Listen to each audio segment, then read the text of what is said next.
Boa tarde a todos e todas, sejam bem-vindas, sejam bem-vindos a mais uma das nossas palestras, da nossa nona semana acadêmica de gestão e tecnologias da informação. Né? Estamos discutindo ética, estamos discutindo antirracismo, estamos discutindo questões contra a violência, questões super contemporâneas, né, do mundo do trabalho, do mundo da informação. Né? Então, a gente está com esse conjunto de palestras bem interessante com nossos professores, nossos coordenadores de curso. Né? Meu nome é Úrsula, vou fazer a minha audiodescrição. Eu sou uma mulher branca, de meia idade, tenho cabelo liso, cortado na altura dos ombros, uso um óculos azul, visto uma camisa preta e atrás de mim tem um fundo, né, com o logo da Faculdade Unileia. Nós vamos, né, como a gente sempre faz, disponibilizar o link para o formulário quando estiver faltando 20 minutos para terminar a nossa palestra. Né? Então, fiquem tranquilos, vocês vão receber o certificado. Se não, só precisa se inscrever apenas uma vez. Se não recebeu, olha na caixa de spam. Se não estiver na caixa de spam, mas você se inscreveu, em algum momento você vai receber o seu certificado. Se ele não chegar até você até o dia 10 de julho, próxima segunda-feira, aí sim você abre uma ocorrência, tá bom? Se por acaso você for se inscrever e o certificado não conseguir fazer a inscrição, porque o formulário trancou, é só escrever aqui, não consigo fazer a inscrição, que eu abro o formulário novamente, tá bom? Porque isso tem a ver com o número de emissões de certificados por dia. O Google tem esse limite. Eu vou passar a palavra, então, para o professor Márcio. Ele é coordenador dos cursos de gestão comercial e, eu sempre esqueço, financeira. Gestão comercial e gestão financeira, né? Professor Márcio, então, coordenador dos cursos. Muitos aqui devem ser estudantes dos cursos dele. E ele traz um tema muito contemporâneo, né? A gente está tratando de inteligência artificial, em vários aspectos, é uma coisa que a gente tem discutido internamente também. E o título da Passa o Tempo das Inteligências Naturais em Tempos das Inteligências Artificiais. Estratégias para lidar com a produtividade mais humanizada entre pessoas, seus avatares e as empresas. Estou muito curiosa para conhecer essa discussão com o professor Márcio. Vou desligar meu áudio, vou desligar meu microfone, minha câmera, mas estou por aqui, tá, Márcio? Se você precisar de alguma coisa, é só falar. E com vocês, eu estou aqui, né, nossos estudantes, no chat do YouTube. Márcio, então, fique à vontade. Olá, muito obrigado, professora Úrsula. Muito boa tarde para todos vocês. É um prazer, é um imenso prazer estar aqui para poder elaborar com vocês conjuntamente coisas que nós precisamos realmente trabalhar. A gente precisa realmente decifrar, a gente precisa realmente encontrar caminhos para lidar com essa tecnologia que está tão presente aí nos nossos computadores, nos nossos celulares, a todo momento, quando a gente vai pegar um ônibus, quando a gente vai escrever um texto, enfim. Deixa eu me descrever. Eu sou homem, branco, e eu estou realmente lá na meia-idade mesmo, 51 anos, né?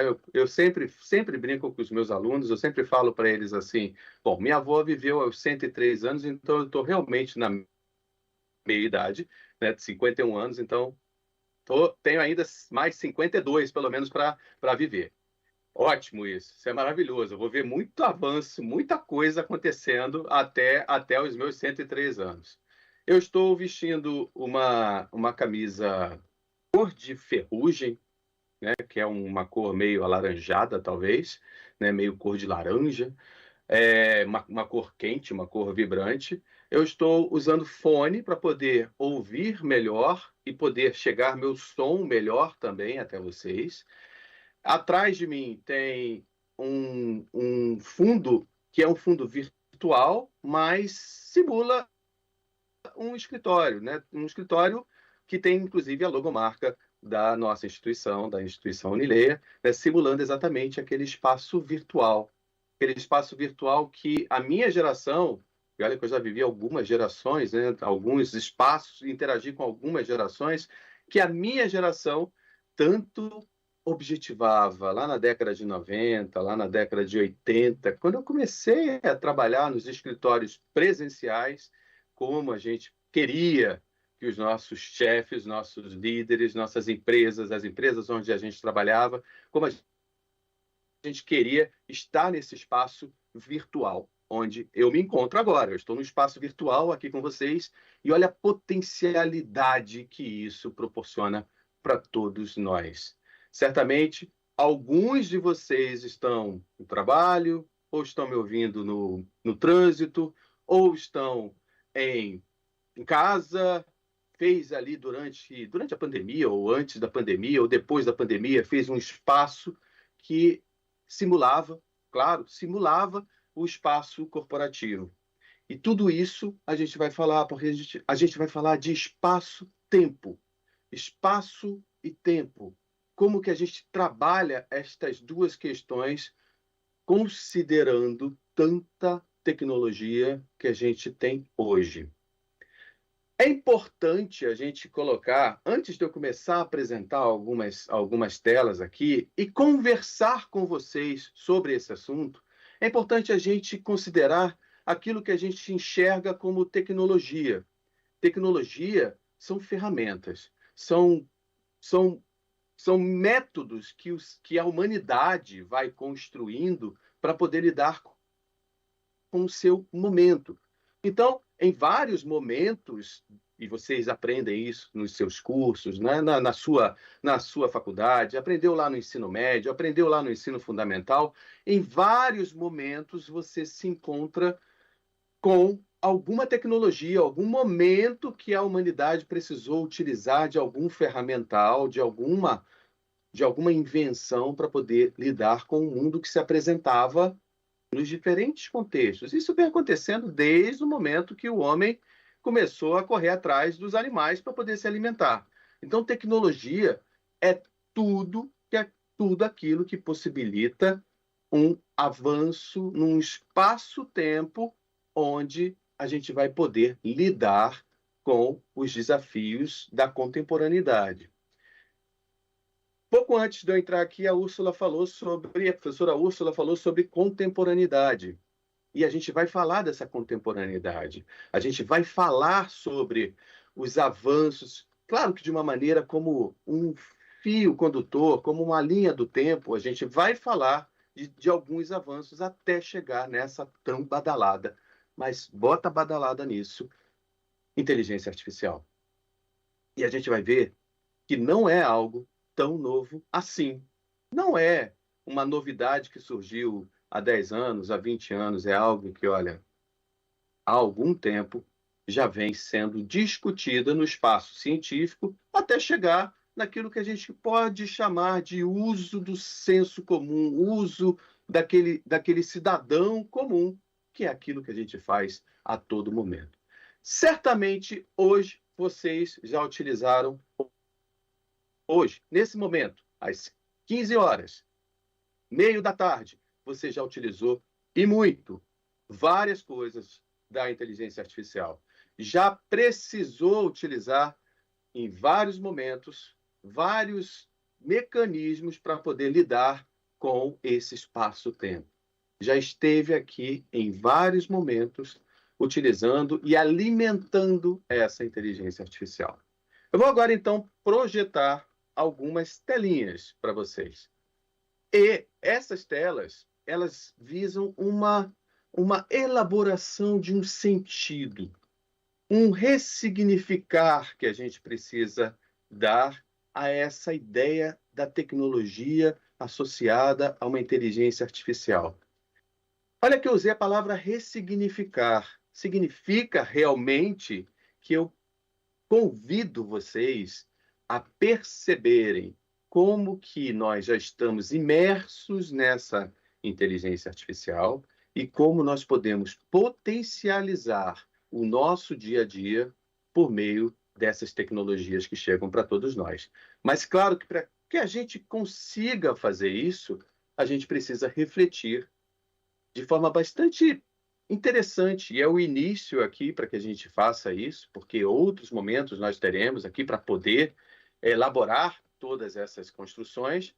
É um momento da gente refletir sobre esses processos que eu vou agora colocar aqui para todos vocês. Só um segundo que eu já vou compartilhar minha tela para que vocês possam visualizar aquilo que eu já estou visualizando aqui na minha tela. Bom, então, só para a gente se situar nesse espaço-tempo. Espaço-tempo das inteligências naturais. A nossa inteligência. A nossa inteligência enquanto ser humano.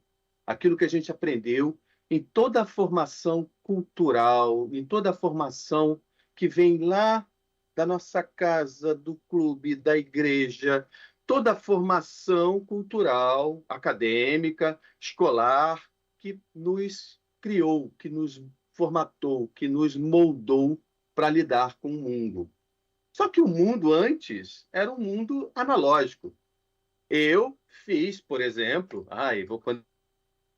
vou falar, já falei minha idade aqui, mas são marcos que realmente identificam a idade de cada um de nós. Eu fiz curso de datilografia. Alguns aqui nem devem saber o que é isso. Pois bem, o teclado era parecido com esse do notebook que você utiliza. O teclado era parecido com o do aparelho celular que você utiliza. Não à toa, a gente conseguiu. Eu aprendi a usar também o computador, porque lá atrás eu tinha feito algo analógico e aprendi a usar com a minha inteligência natural uma coisa analógica, que era uma máquina de escrever. Curso de datilografia. E daí chegamos à inteligência artificial. Então, o espaço-tempo das inteligências naturais em tempos das inteligências artificiais, que são múltiplas, são inúmeras, são inúmeros processos. Vou mostrar alguns deles aqui para vocês. Estratégias, então a gente vai falar de estratégia para lidar com algo que precisa humanizar, a gente precisa levar essa humanização, é o convite que eu vou fazer lá no final, a gente precisa levar essa humanização para dentro ou interagindo com essas inteligências artificiais. Pois bem, de quais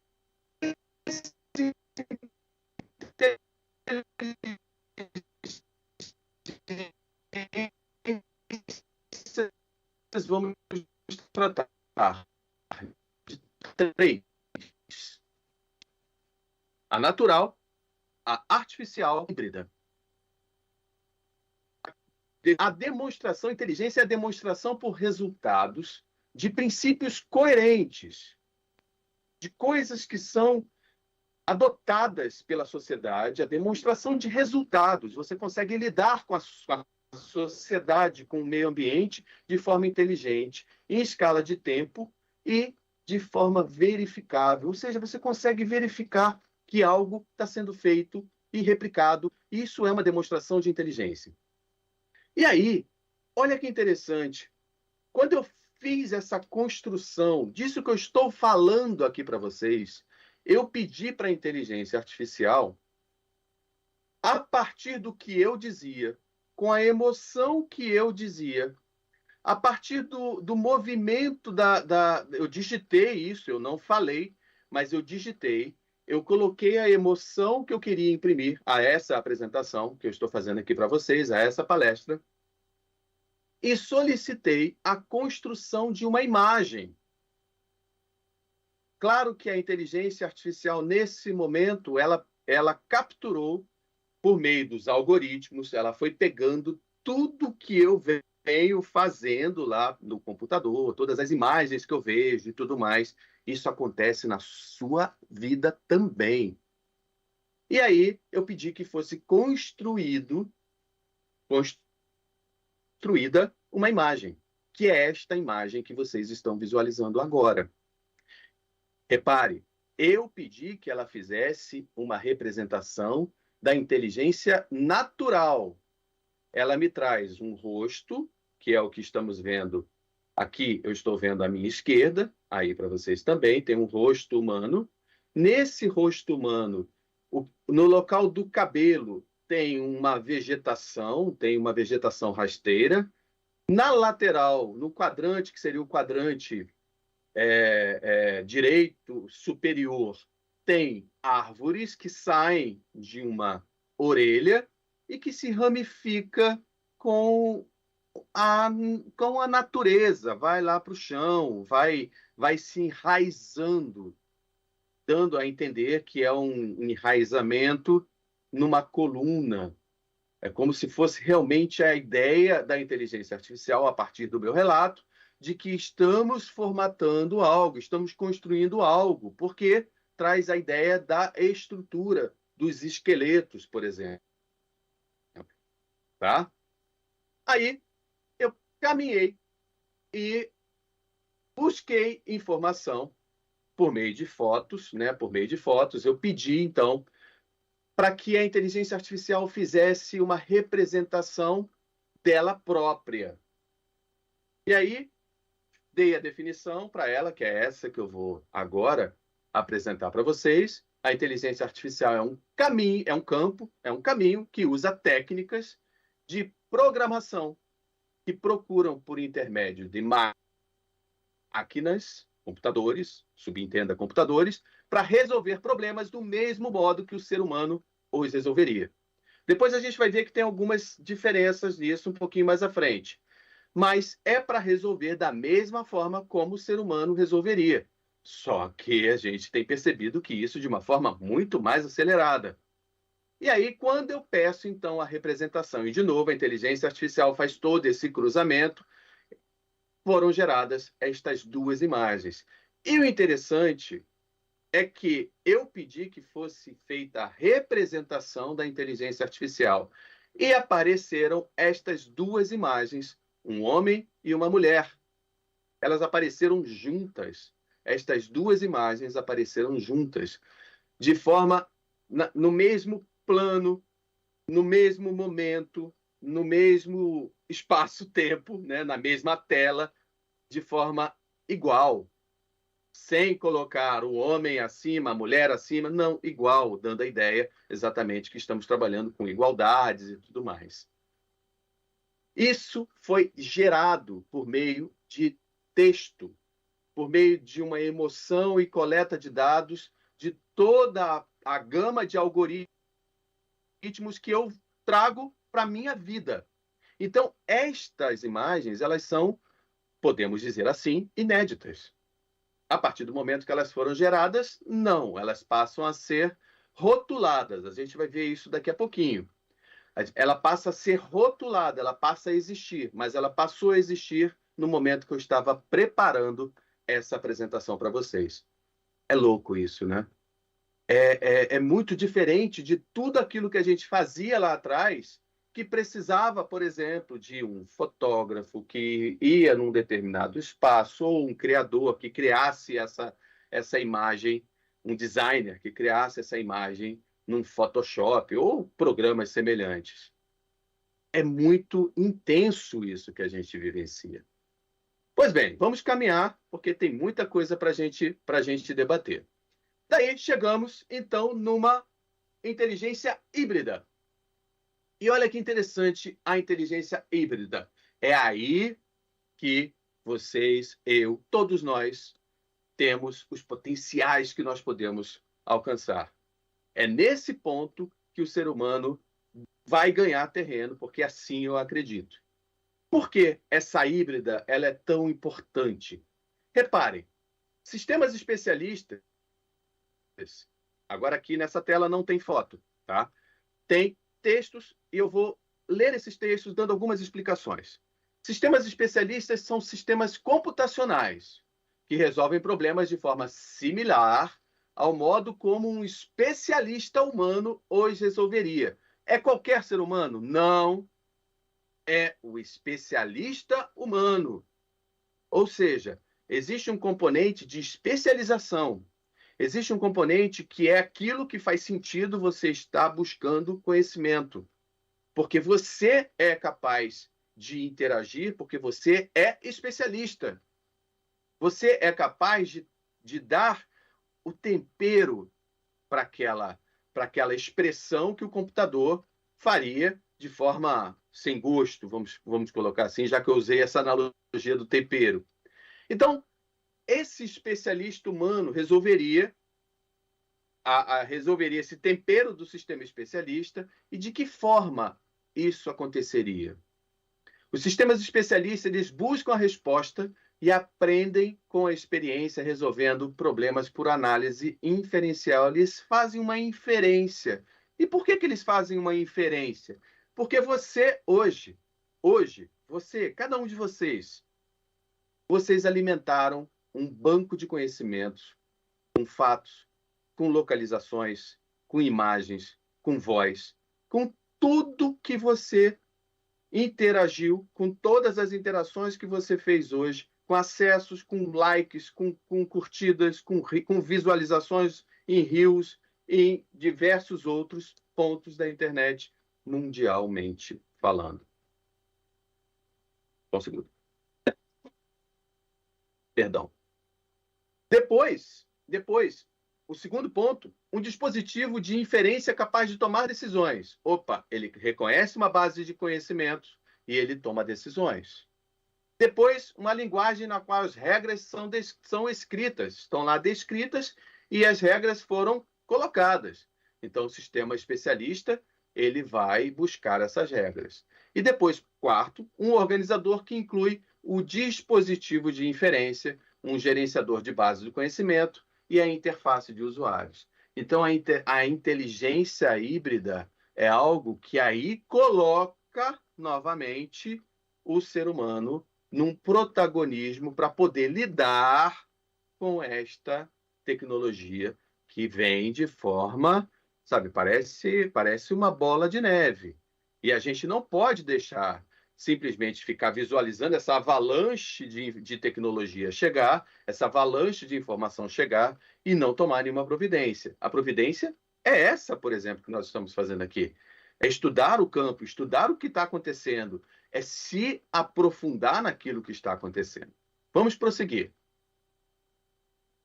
Reparem esta foto agora. Esta foto, fazendo a descrição dessa foto, é a foto que eu solicitei, ela também não existia, até a minha criação. Olha que interessante isso, né? A minha criação como especialista, fornecendo dados para a inteligência artificial. Eu poderia simplesmente procurar na internet, eu não teria a menor dificuldade para encontrar uma foto do Gutenberg. Quem é o Gutenberg? Gutenberg, lá no século XV, ele desenvolveu isso que possibilita, isso que eu me refiro, estou aqui, deveria ter deixado um livro aqui próximo de mim, mas não deixei, a gente usa tanta coisa virtual, né? Pois bem, não tem um livro físico aqui para eu mostrar para vocês, mas ele possibilitou a tipografia, reproduzir textos, século XV, gente. Eu fico imaginando lá nas aldeias, lá na Europa, que eram aldeias, eram pequenas cidades, eu fico imaginando como que isso não causou uma revolução para a época. Imagine, antes era só escrita, manual, e de repente aparece alguém com uma tipografia que acelerou toda a produção de livros. Graças a ele, nós temos as nossas bibliotecas. Nós tivemos o avanço do conhecimento por mais de 500 anos. Graças a ele, a família real pôde trazer para o nosso país toda a biblioteca que existia em Portugal e que hoje está lá na Biblioteca Nacional, no centro do Rio de Janeiro. Maravilhoso isso, graças a esta figura que está aí, a este personagem histórico. Então, terminando a descrição da foto, temos aí o Gutenberg, com um estilo diferente. Ele está meio digitalizado, tem umas retas, algo dando um futurismo, porque foi mais ou menos o que eu pedi para a inteligência artificial para que ela fizesse. Então, ela colocou ele num plano destacado, a foto está em 3D, tá? É uma foto num plano destacado, e atrás tem páginas do que podemos chamar de um livro rudimentar, né? Um livro com aquela escrita um pouco mais antiga, uma escrita dando a entender que é uma escrita tipográfica da época que o Gutenberg inventou a prensa de Gutenberg, a prensa que permitia a reprodução de páginas. Então, esta é a descrição da foto, também feita por inteligência artificial, gerada por inteligência artificial. Ela não existia, passou a existir. A partir do momento que ela existiu, ela já passa a ser rotulada. Eu vou voltar a falar nessa rotulação daqui a pouquinho. Então, se a gente for pensar nessa linha do tempo, e aqui eu estou trazendo apenas do século XVIII para o século XXI, a gente tem algo novo. Esse algo novo é a inteligência artificial, que é o assunto que a gente está tratando aqui, e que traz pontos de tensão entre pessoas e ferramentas. Vocês já devem ter ouvido falar que ponto de tensão é esse. Ponto de tensão do tipo, eu me desconcentrei porque o meu gato estava aqui dentro. Deixa eu fechar a porta. Desculpe, gente, eu me desconcentrei porque meu gato não estava muito interessado na inteligência artificial da palestra. E aí ele pediu para sair do que eu transformei de estúdio aqui em casa. Pois bem, vamos lá então. Voltando à concentração. Então, temos pontos de tensão. Vocês já devem ter ouvido falar nesses pontos de tensão, que aquelas coisas assim meio apocalípticas. A inteligência artificial vai acabar com os empregos, assim como a internet ia acabar com o rádio, assim como o rádio a TV ia acabar com o rádio, assim como o rádio ia acabar com o jornal e tantas coisas que a gente veio ouvindo ao longo dos anos. Esse temor que cada mudança é capaz de proporcionar. Então, há um ponto de tensão aqui, não podemos negar, tá? Que há esse ponto de tensão. Tá? Agora, vocês conhecem esses indivíduos? Acredito que alguns sim.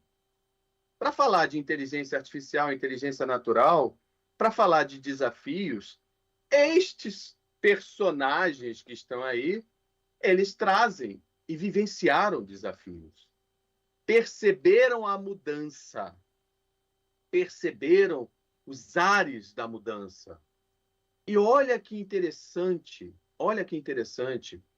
o que eu trago aqui nesse ponto que estava na tela anterior, que é esse último parágrafo. Ao mesmo tempo em que essa realidade traz tensão para nós, ela provoca desafios para as organizações, consequentemente, para cada um de vocês, de mim, cada profissional, independentemente da sua área, mas aqui estamos numa semana de gestão, então vamos trazer para o contexto organizacional, traz desafios para essas organizações. Mas ela representa uma oportunidade para criar valor para essas organizações, para que vocês criem valor para estas organizações, para que vocês se tornem competitivos e atrativos para estas organizações. Como? Envolvendo exatamente a capacitação por meio das competências formadas da sua inteligência natural e sabendo lidar com essa inteligência artificial. Nisso que eu estou chamando da inteligência híbrida, que é exatamente o potencial que a gente tem a partir de todas estas pessoas que estão aí. Aqui estão apenas 5. São as Big Five da tecnologia. Para quem não conhece, está ali o CEO da Google. Quem não usou o Google hoje? Levanta a mão. Acredito que ninguém vai levantar. Todo mundo usou. Se não usou para fazer uma pesquisa no computador, usou a Google para se orientar de alguma maneira pela cidade, para pegar o ônibus, para ver se o ônibus vai sair no horário. De alguma maneira utilizou. Quem não assistiu um filme ou comprou algum produto na Amazon? Tá aí o segundo colocado aí da direita, ou melhor, da esquerda para a direita, temos o CEO da Amazon. Como terceiro, da Apple, CEO da Apple. O quarto, talvez um dos mais conhecidos desse grupo que está aí, o Mark Zuckerberg, da Meta, antes Facebook. E, provavelmente, cada um de vocês aí está utilizando um computador com algum componente da Microsoft. Então, estão aí 5 empresas que se apropriaram das inteligências artificiais por meio de diversas ferramentas para acelerar o nosso dia, para possibilitar o nosso dia. Fazendo a audiodescrição destas imagens, nós temos aqui 5 fotos, quase que foto 3x4, quase que aquela foto que a gente tira e sempre assim, poxa, não podia ficar melhor, não? Aquela foto que a gente tira para documento, né? Só que aqui eles estão sorrindo. Estão sorrindo porque eles veem um horizonte promissor para eles, para as empresas que eles comandam, para uma mudança de comportamento mundial. A gente deve bastante, em toda a produtividade que a gente tem, a gente deve a esses caras, a toda a produção de tecnologia que eles foram capazes de proporcionar para os avanços que nós tivemos nas últimas décadas. Microsoft está na vida de muitos aqui há 40 anos. Facebook há 20 anos. Apple há 20 anos. Amazon há 20 anos também. Google desde 98. E todas essas empresas passaram por momentos de ruptura. Momentos que elas certamente tiveram que mudar seus paradigmas, quebrar seus paradigmas. E é esse o convite, é essa chave que eu peço para vocês.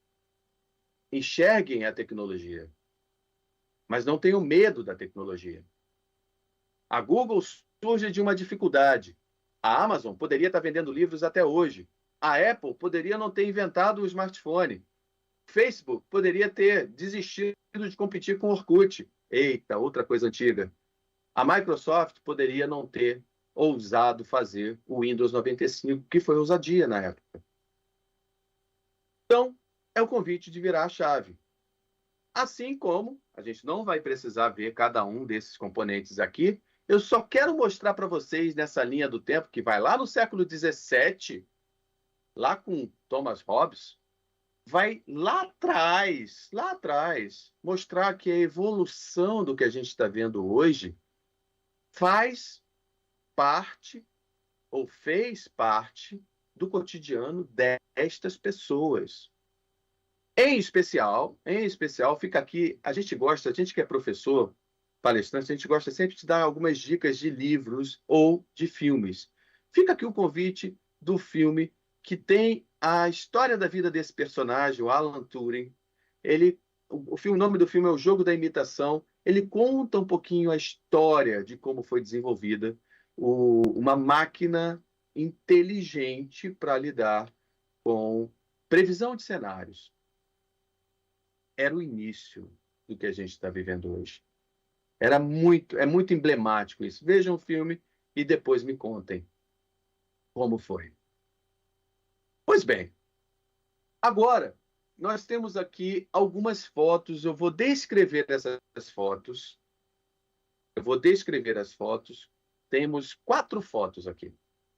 Vou começar primeiro a descrever a primeira ilustração, que é uma ilustração que tem 4 números: 1.0, 2.0, 3.0 e 4.0. Nós estamos vivendo esse momento aí do 4.0. Cada representação, no 1.0, nós temos uma fábrica, um galpão. É o início da mecanização. para a gente, para vocês que têm interesse na área de gestão, que gostam da gestão, ou que já estão dentro da área da gestão, é interessante a gente observar que é o momento da mecanização. É o momento do homem percebendo os avanços e a boa vida, vamos chamar assim, né? Porque o início, tudo foi maravilhoso. A boa vida que a máquina podia proporcionar. Nossa, a máquina podia fazer um trabalho repetitivo. Olha que interessante. Eu não preciso ficar repetindo um mesmo movimento. Então, foi o processo da mecanização, processo de produção em massa, que veio logo em seguida, na era 2.0. Depois da 3.0, que está ilustrado aí com um braço mecânico, dando a entender da robótica, a automatização, é o terceiro movimento, e aí a gente já começa a ter um avanço bastante grande da parte de produção. Espaço-tempo para as indústrias já começa a ficar bem diferente do que era. Produzir um carro no início do século passado demorava 16 dias. Produzir um carro no final do mesmo século, demorava segundos. Produzir um carro inteiro. Então, tudo isso é fruto de um processo que vai mudando a relação espaço-tempo e como que esse ser humano passa a elaborar aquilo que está acontecendo no dia a dia organizacional. Passa a entender que o tempo é uma escala medida a partir da tecnologia que você coloca, que você implementa, da lente que você coloca. Olha a quantidade de coisas que a gente faz hoje, chegando aí no 4.0. Muitos de vocês não precisou se deslocar até um auditório para poder assistir essa palestra, mais tarde assistir outra palestra. Não, basta que você esteja sintonizado para poder aprender, para poder interagir. Isso é avanço. E a gente precisa olhar para isso como avanço. Esses sistemas cibernéticos, eles vão criando mecanismos que aceleram a nossa produção. Casas inteligentes com Alexa, casas inteligentes com uma série de outros dispositivos que otimizam a nossa vida. A segunda foto, ela é bem interessante, está no texto também, e eu já aproveito para explicar essa segunda foto. Ela apresenta um robô. Mas não é um robô de Hollywood. Não é um robô do filme. Não é um robô que está presente só lá na ficção. É um robô real.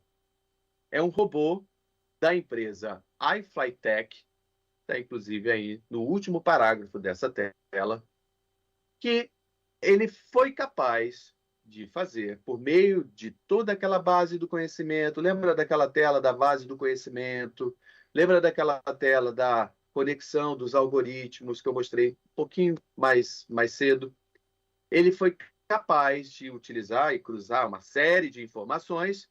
Ele foi capaz de fazer análise das tomografias, tomografia computadorizada, e fazer o diagnóstico inicial de pacientes com algum tipo de patologia, algum tipo de doença. Bom, este professor que fala aqui para vocês, este colega que está aqui falando com vocês e imerso em toda essa tecnologia, e por vezes assustado com tanto avanço, mas se tranquilizando quando a gente começa a ver que tem caminhos, esse professor vem de uma era desse outro robozinho, que é a terceira foto, que está aí colocada, do robô que era um brinquedo de uma empresa de brinquedos brasileira, a Estrela, que fez um robô que era meu sonho de consumo da época. Eu não tive o robô Arthur.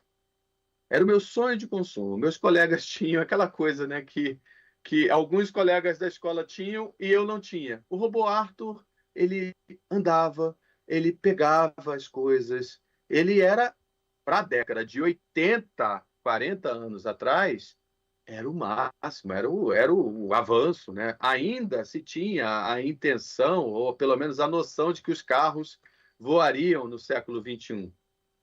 Alguns já voam, mas ainda não é.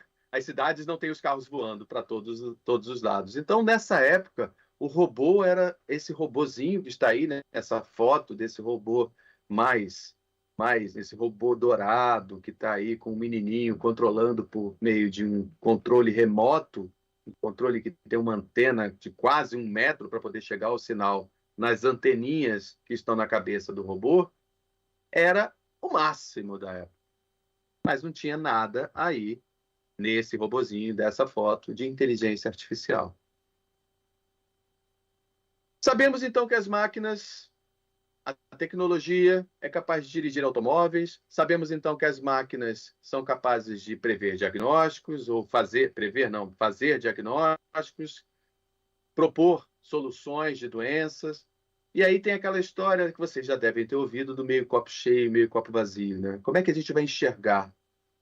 Será que o robô ele vai substituir os médicos? Será que os carros autônomos, os carros que dirigem sozinhos, eles vão mudar completamente a dinâmica das nossas cidades? Será que os empregos vão sumir? Bom, aí é a história mesmo do meio copo cheio, meio copo vazio. Como que a gente vai enxergar isso? Eu prefiro acreditar no meio copo cheio. Eu prefiro, conforme está representado aqui nesses 2 copinhos, que eu achei mais curioso, né? Num primeiro copo, o copo está cheio, mas mesmo enxergando o copo cheio, a personagem aí, essa parece uma mulher, está se afogando no copo. É como se ela não conseguisse, mesmo enxergando a positividade da coisa, é como se ela não conseguisse lidar com isso e se afogando nesse copo. E a outra, do lado direito, nessa ilustração, ela está lá tranquila, no copo cheio, e ela está quase que surfando na onda do copo cheio. O convite que eu faço para vocês é: vamos olhar o copo cheio e vamos com relativa tranquilidade. E onde a gente encontra, então, alguns pontos de tensão e pontos de avanço? Eu coloquei aqui algumas coisas que estão acontecendo. O tempo todo nós estamos produzindo fotos. Ninguém mais faz lista de supermercado, por exemplo. Ninguém mais faz lista de supermercado. Se você está no supermercado, você vai lá no supermercado, tem dúvida de comprar algum produto, você pega, fotografa e manda a foto para a esposa, para a mãe, para a namorada. É esse produto mesmo e tal. Essa foto ela vai para a rede. Ela está transitando. Você está utilizando um canal de transmissão.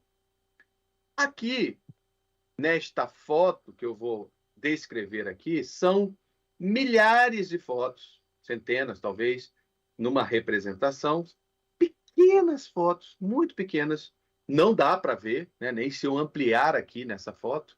Eu estou apenas ilustrando o Imaginet, que é um dos sistemas que capturam todas aquelas fotos que nós produzimos. Todas as fotos que estão transitando na internet. Todo o tráfego. Quando eu digo todo, eu estou, claro, né, usando aqui a ideia de que ele está conseguindo pegar tudo, mas será que consegue tudo? Mas com certeza está pegando um volume muito grande, porque tem todo o ferramental para isso. E o que esse Imaginet faz? Ele rotula tudo que é produzido, para que no momento que a gente procure algo, apareça. Se eu saísse dessa tela agora e fosse para uma tela do Google e digitasse qualquer coisa, o que apareceria? Aquilo que eu pesquisei. Se eu digito lápis, vai aparecer. Se eu digito onda, vai aparecer vários tipos de onda. Mas se eu digito onda do mar, vai aparecer várias ondas do mar. Tudo isso aparece como? É mágica? Não. Alguém rotulou. Alguém que está sendo pago, são humanos que estão rotulando aquela informação que está chegando lá na internet.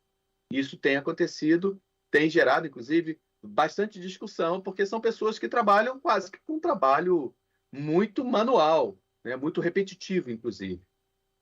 Eles estão visualizando milhões e milhões de fotos, né? Cada um está visualizando um número bastante grande de fotos para poder mandar para a internet rotulado isso. E o interessante é que a margem de erro da inteligência artificial, lembra aquela foto que eu pedi que ela fizesse? A margem de erro, a partir da instrução que eu dou, ela se tornou, em 2012, menor do que a de um ser humano. Bom, isso assusta? Assusta. A margem de erro da máquina ser menor do que a de um ser humano? Assusta. Agora, qual a reflexão que a gente pode trazer para isso? Será que esse trabalho de rotular é um trabalho bacana de fazer? É o único trabalho que aquela pessoa pode fazer? Será que aí desencadeia uma série de outras discussões, que não é o fórum aqui, mas é interessante a gente observar que há um ganho quando eu uso a inteligência artificial para buscar as fotos. Um outro ponto que também é bastante utilizado é o deepface. Só não confundam com o deepfake, que é aquela coisa de você usar a voz. Imagine eu usar aqui a voz, eu estar falando com vocês e de repente está saindo para vocês aí a voz de um outro personagem. Tá? A voz do Pato Donald, por exemplo. A voz do William Bonner, por exemplo. Tá? O deepfake é algo que existe tecnologia para isso, mas está sendo muito utilizada de uma forma bastante errada. Aqui eu quero falar do deepface, que é a forma como os rostos humanos, independentemente do enquadramento, como elas são capturadas.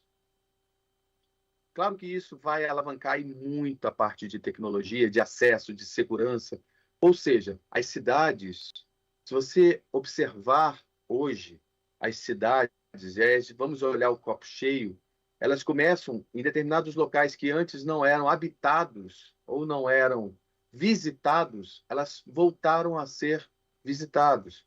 Locais que antes estavam esquecidos porque eram perigosos na cidade, voltaram a ser novamente visitados, porque existe a tecnologia que está monitorando aqueles espaços por meio de captura de imagens e verificando se tem alguém ali que precisa, de alguma maneira, receber algum tipo de abordagem, porque precisa, de alguma maneira, cometeu algum delito e precisa ser investigado e precisa cumprir as suas obrigações com a justiça. Ou seja, o deepface ele começa a ser utilizado com uma série de vantagens. Eu trouxe essa aqui da segurança, por exemplo. E, claro, né, como que a nossa experiência ela modifica, a experiência de consumo, ela modifica a partir da coleta dos algoritmos. Trouxe aqui 3 exemplos da Amazon, Netflix, Spotify, que traz exatamente a nossa experiência para dentro da nossa casa. Hoje, se eu começo a visualizar um conteúdo que me interessa, rapidamente aquele conteúdo volta com outras indicações, e isso é o quê? Produção de conhecimento. A gente vai aumentando a capacidade de trazer novos conhecimentos para o nosso dia a dia. Isso vale para música, vale para filme, documentário, vale para livro, tudo isso coletado por meio dos algoritmos. Lembrando que o algoritmo ele não está apenas coletando os dados para você, ele está coletando dados para que se crie uma massa de identificação de localidades, uma massa de identificação para determinados contextos populacionais, e que isso vai criando mecanismos de elaboração de conteúdos para aquela região. Então, por exemplo, se um palestrante ele começa a ser visitado por um determinado grupo de alunos de um determinado estado, pela inteligência artificial, aquele estado começa a entrar no horizonte de visitação daquele palestrante, por exemplo, para que ele possa estar presencialmente naquele espaço. Ou seja, a tendência é que a gente caminhe para esses contextos híbridos. onde o palestrante é capaz de visitar o local onde ele já sabe que ele está sendo bastante aceito naquele contexto. Claro que nem tudo são flores, né? Temos aqui, eu trouxe aqui um exemplo importante aí que uma ferramenta de inteligência artificial perdeu num único dia 460 milhões de dólares na Bolsa de Valores, porque tinha, claro, algum erro no algoritmo. Já tivemos também problemas com capturas de imagens e tudo mais. Claro que a gente está falando de uma tecnologia que está em franca evolução e que vai cometer algum tipo de erro. Mais um exemplo, vou caminhar um pouquinho mais rápido aqui nesse exemplo, paradigma de Kasparov, primeira vez que a inteligência artificial, o computador, a máquina, venceu um jogador, isso foi lá em 96. Então, a partir daquele momento, a partir da forma, o que eu quero destacar aqui, além da data, além do episódio, é a forma que o computador aprendeu, é a forma como nós aprendemos. Se eu quero me especializar em algo, o que eu vou fazer? Estudar, visualizar, verificar. Lembra da palavrinha especialista que eu usei lá atrás? É o especialista, é o homem especialista, é a mulher especialista que vai fazer a diferença nesse contexto. Então, aqui, nesse exemplo, desse paradigma que eu trago aqui, a primeira vez que o computador vence, como que ele venceu? Ele não sabia jogar xadrez. Ele visualizou, claro que numa potência de visualização muito grande, ele visualizou muitas partidas, inúmeras partidas, e aprendeu as melhores opções de lance. Enquanto o computador fazia isso numa velocidade absurda, o Kasparov, que era o principal jogador, o vencedor, ele também fazia isso, ele também aprendia com as melhores opções de lance, só que numa escala muito menor. Poxa, mas é o final dos tempos, então? A gente tem que olhar para isso com um olhar apocalíptico? Não, não. Porque a gente tem que olhar para isso, qual é a nossa capacidade de entregar para esse contexto, qual é a nossa capacidade de potencializar nosso poder criativo para poder lidar nesses novos tempos. Convido vocês, lá naquele filme que eu falei, do teste, conhecer o teste de Turing. Lá é falado, inclusive, nesse texto, nesse livro, nesse filme, desculpe, o jogo da imitação. É falado sobre o jogo da imitação e o teste de Turing, que é o aumento da capacidade dos computadores atuais, que é parcialmente em razão das técnicas de aprendizado da máquina. Então, isso que eu acabei de falar para vocês, que o computador, a forma como o computador ele aprende a interagir e a melhorar os seus processos, é aquela que a gente já vem adotando. E que de alguma maneira, a gente foi simplificando esse pensamento complexo de se especializar nas coisas. Fica aqui o convite para que o filme seja visualizado e a gente repense esse nosso modelo. A inteligência artificial ela tem 4 ondas. Nessa tela que está aí na frente de vocês, eu apresento essas 4 ondas. A primeira onda foi a internet. A primeira onda foi a inteligência artificial promovida pela internet. Não está aqui a onda anterior, que é todo o aprendizado tecnológico que chegou e alavancou com a internet. Então, por isso, estão apenas 4 ondas aqui. Essa primeira onda ela se torna popular em 2012. A internet não existiu, não passou a existir a partir de 2012. Mas a partir de 2012, alguma coisa começa a acontecer. Sistemas inteligentes. A partir de 2012, as mídias sociais elas se tornaram muito mais presentes no nosso dia a dia. Muito mais presentes. Não que não fossem antes, mas elas se tornaram muito mais presentes, em especial com a popularização dos smartphones. Depois a internet, a inteligência artificial, ela traz uma pegada ali dos negócios, que é a segunda onda, em que o foco está no banco de dados que as empresas já possuíam dos seus clientes. E a introdução dessa inteligência artificial para otimizar os processos. Olha que interessante aqui, que a gente começa a fazer a conexão com várias disciplinas que, por exemplo, a gente trabalha nos cursos de gestão como um todo. Por quê? Já existia o banco de dados, mas o banco de dados eram dados que estavam lá e meio que ninguém sabia ou não tinha mais braço para lidar com esse banco de dados. Era habitual já coletar os dados, mas o que fazer com esses dados? E aí chega, então, a ideia, e aí é onde eu digo que a gente não pode ter medo. Chega a ideia da inteligência artificial para lidar com esses dados, para minerar esses dados, para, deixa eu ver, o que eu posso fazer, que cruzamentos eu posso fazer com esses dados.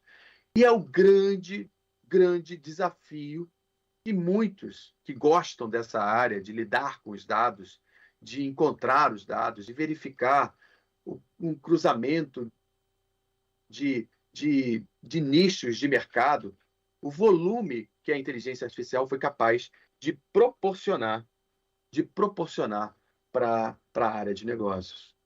E quando eu digo proporcionar para a área de negócios, se isso aconteceu lá em meados de 2014, 2015, imagina agora.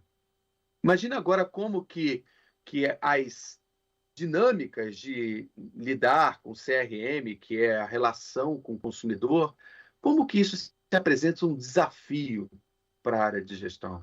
Então, a gente tem que começar a derrubar essa história de que não, os empregos vão acabar. Não, vão migrar para outras áreas, para aquelas áreas onde nós vamos se especializar, onde nós vamos buscar esses desafios. Depois, a terceira onda, a internet da percepção. A terceira onda, então, ela pega uma ampliação desse aprendizado da máquina. O que já era bom com o uso da internet, lá na internet dos negócios, na inteligência artificial dos negócios, se amplia com o potencial que as máquinas foram capazes de trazer para o processo. O potencial dos algoritmos, o potencial de você fazer uma pesquisa de um determinado tema para entregar um trabalho científico, um trabalho acadêmico, um estudo, um trabalho lá para o professor de história, professor de geografia, professor de matemática, e utilizar das ferramentas que você utiliza com um Word que já é capaz de dizer que você digitou uma palavra errada, te propor sinônimos, propor textos alternativos para que você não fique com um texto repetitivo na sua escrita. Poxa, mas aí é o computador que está escrevendo para mim, não sou eu. Você é especialista, lembra? Você vai poder dizer e analisar depois que um computador escreveu lá no chat GPT, que é o tão badalado aí, sistema de escrita, que produz vídeos, que produz ilustrações, que produz fotos, como não foi exatamente o chat GPT que produziu as fotos que eu apresentei lá no início, mas você é capaz de fazer a crítica do que chega para você. E, por último, a internet autônoma, que é a integração de todas as outras que foram citadas e traz uma combinação ainda mais refinada, ainda mais requintada, ainda mais ilustrativa. Pessoal, vocês podem, por exemplo, produzir filmes para os stories que vocês fazem, de conquistas que vocês têm na empresa, produzir filmes, produzir ilustrações, fotos, textos, utilizando a inteligência artificial. Agora, o legal é você fazer a crítica daquilo que está chegando para você. Algumas perspectivas, já caminhando para o final da nossa conversa aqui, da nossa apresentação, já caminhando aqui para o final, algumas perspectivas. Além daquela perspectiva de ficar tranquilo lá naquele copo, de olhar o copo cheio, de enxergar as potencialidades. Nós temos algumas perspectivas. O interessante aqui é você já começar a enxergar essa tecnologia e olhar esses 3 pontos aqui como possibilidades e até escolher a sua, tá? Até escolha a sua. Escolha a sua e se quiserem, podem, de repente, até ir subindo aí no chat, podem ir colocando aí qual a perspectiva que eu tenho da inteligência artificial na nossa sociedade brasileira, na sociedade local, onde você se encontra agora, na sociedade mundial. Como que a inteligência artificial ela poderá se formatar, se apresentar nas próximas décadas? Será ela centrada na tecnologia? Se for, nessa perspectiva, é uma aposta da tecnologia ser superior ao ser humano em relação ao aprendizado. E desta forma, conseguir se destacar sozinha. Já devo ter dado alguma noção aqui que eu não acredito e não quero acreditar muito nesta perspectiva. Porque se eu assim pensar, me digam, por favor, quando que o Elon Musk vai conseguir fazer aquelas viagens para outro planeta, porque eu vou tentar ir para lá, porque vai ficar melhor lá. Porque se eu assumo que é uma perspectiva da inteligência artificial, que a tecnologia ela vai superar a nossa capacidade de ser humano com outro humano, de ser relacional com outro humano, de praticar a tão badalada palavra empatia, de ser simpático com outro humano, de entender a dor do outro, de ouvir o outro, de produzir coisas belas, mesmo que sendo utilizando a tecnologia, de ter a possibilidade de estar em vários espaço-tempo, em vários momentos diferentes ao longo do meu dia, eu tenho que acreditar que as outras 2 perspectivas são melhores. Quais são? A centrada no ser humano, onde a inteligência artificial possui preponderância. O que é isso? Possui um apelo maior, possui um peso maior apenas em atividades que o ser humano concorda que pode ser substituído pela máquina ou que não saiba realizar. Nesse contexto, essa perspectiva centrada no ser humano, ela traz uma inteligência coletiva e defende a colaboração de ambas as inteligências. Colaboração. Não é uma ser melhor do que a outra. É muito próximo do que a gente falou sobre o hibridismo. Pessoas e máquinas conectadas coletivamente significa explorar o máximo potencial das 2 inteligências juntas. É eu poder entrar num texto, abrir uma tela do Word, como muitas das vezes vocês fazem, eu faço, muitos de nós fazemos, e ao abrir a tela, eu poder digitar por meio da voz. Vocês sabiam que o seu computador pode fazer isso? Você sabia que o seu computador ele pode ir capturando a sua voz, ele faz isso, ele vai capturando a sua voz para que você possa digitar um texto a partir da sua voz? Isso é acessibilidade. Isso é possibilitar para muitos, não só quando eu tenho a possibilidade de digitar, mas estou cansado naquele momento, eu quero passar uma ideia e eu quero usar a voz. O computador faz isso. Então, é potencializar, é poder olhar para um texto já digitado e pedir para um revisor que vai buscar em gramáticas, o que antes eu teria que pegar um ônibus, ir até a biblioteca, pegar a gramática, fazer a verificação de cada uma das palavras que eu digitei, eu posso simplesmente agora pedir para que o Word faça isso. E aí ele me dá lá o percentual de acerto do meu texto. Então, tudo isso é possível. A gente depois, inclusive, vai ter outros momentos onde a gente vai fazer oficinas com essas potencialidades ferramentais para demonstrar que muita coisa em ganho de tempo a gente consegue fazer nessa interação dessas inteligências juntas. E a terceira perspectiva, a inteligência coletiva, onde é uma inteligência distribuída por toda parte, incessantemente. Oi? Tomás, só para dar uma aceleradinha, que a gente já passou um pouco do tempo. Tá bom, estou finalizando nessa tela, tá bom? Nessa inteligência coletiva. Obrigado, Úrsula, obrigado. Bom, então é essa busca incessante, valorizada, coordenada em tempo real, para uma mobilização efetiva de competências. Eu estou muito próximo de chegar nessa terceira perspectiva como crença, objetivo de vida, como meta, e convido vocês a isso. Convido vocês a esse desafio.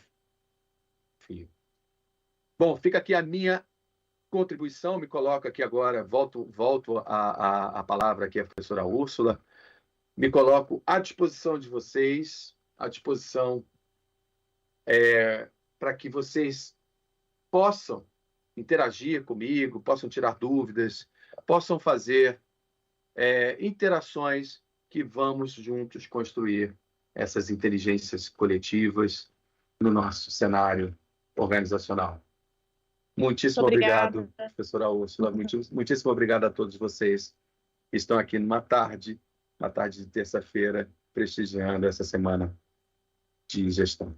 Obrigado, professora. Muito obrigada, professor Márcio, né, por ter trazido esse leque de possibilidades para a gente pensar, discutir, refletir, né, compreender os avanços.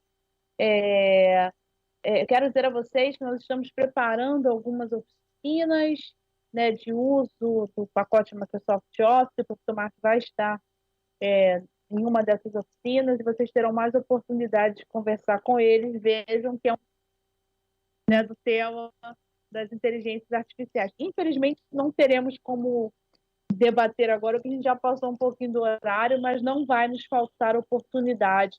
Acho que fica aí, então, né, a ideia para a gente ampliar esse debate em outros momentos. Muito obrigada, então, aos nossos estudantes, obrigada ao professor Márcio, obrigada, Ari, aí no estúdio, que está nos permitindo, né, que a gente aconteça no YouTube, e nos encontramos, então, às 18 horas, com mais uma palestra com o professor Ricardo Machado e Tarcísio, discutindo sobre qual o papel das empresas no caso de violência doméstica, né? Então, o professor Márcio pode se despedir e assim nós encerramos, então, o nosso encontro de agora à tarde. Ótimo, muitíssimo obrigado. Eu peço desculpas aí pelo avanço, porque eu me empolgo com esse tema. Peço desculpas pelo avanço da hora, mas fica aqui o meu convite para que a gente se encontre em outros momentos, em momentos como oficina mesmo, que a gente possa colocar realmente na prática exemplos bem bacanas para que vocês possam ter uma produtividade cada vez mais intensa e feliz. Muito obrigado a todos vocês, uma boa tarde e até uma próxima oportunidade. Até Obrigado, mais, Úrsula. gente. Tchau, tchau. Obrigado, estúdio. Obrigado, Ari. Tchau, tchau.